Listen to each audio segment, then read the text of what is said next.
Ethan Raby, everybody.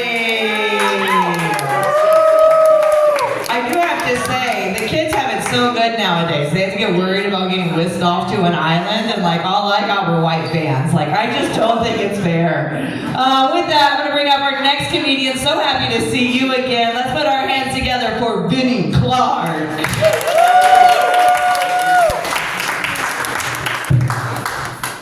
How we doing, everybody? We doing good? All right, give it up for Ethan, huh? Wow. You did that. That was awesome. So keep it going for your host, everybody. What's up? Yes. My boss reminds me a lot of my dad because he's never there when I need him, and he fucked my mom. You know, I feel things these days sound a lot more racist than they used to. Yeah, I was playing cards with my buddy, and he was like, "Hey, have you ever heard of Texas Hold'em?" And I was like, "Yeah, but I'm pretty sure we just call it ice now." Do we got any artists in the building tonight? People who like to draw, make some noise. No? Okay. I recently have tried to get into drawing myself, and I got some really good advice from my buddy who's an artist. He said, "Vinny, if you want to get good at drawing, you should really learn how to draw the human body." Yeah, so he took his advice and started off drawing flaccid penises. Nothing too hard.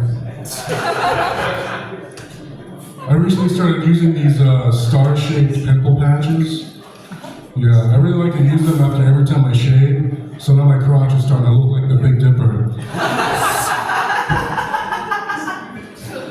There's so many stars down there now that it's starting to look like a galaxy. So much so that Neil deGrasse Tyson's already done a YouTube lecture on it. Yeah, he called it a small galaxy in a big universe. Not sure what he meant by that, but from what I've heard, a woman actually prefers a smaller galaxy. The big one's her, right, ladies? A lot of lesbians in the crowd tonight, all right? That's cool. You know, nothing wrong with small galaxies.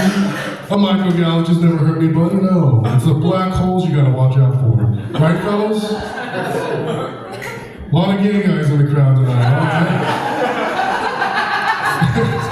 You guys like that? Yeah. In the comedy world, we call that a callback. That's also something I wish my ex would do. Call back.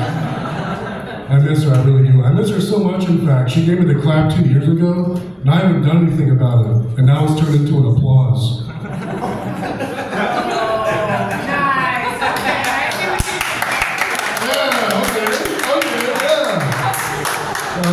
You know, she might still have it, I don't know. But what I do know is if you put me next to the guy she cheated on me with, we'd have a standing ovation.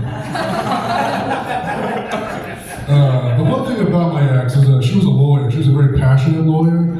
Yeah, and she always took her work home with her, and it really showed because when it came to those blowjobs, I gotta tell you, she gave me the tooth, the whole tooth, and nothing but the tooth. So help me God. Don't clap for that. Don't clap for taking blowjobs. What's going on with this world? I'm so lonely.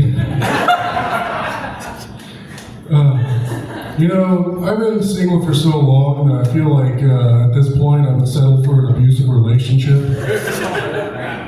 Because honestly, I would do anything, and I mean anything, to have a woman hit on me. Again.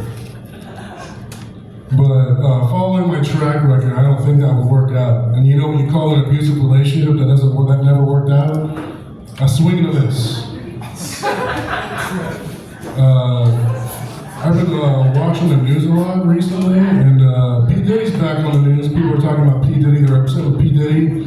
They're upset with his sentencing. You know, they're saying that they feel like P. Diddy got off too easy.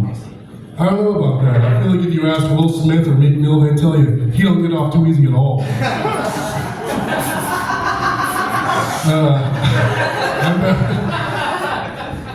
Back in the dating pool, and I gotta tell you, I'm not caught up with the lingo. It's been a while. I recently got called an eater. Yeah, I have no idea what it meant, but if you also don't know what it means, it's someone who's really good at eating pussy, right? So I was at a bar with this girl, and we're having a good time, and she looks at me and smiles, and she goes, "Oh, I know a good eater when I see one." And naturally I said, "Fuck you, bitch,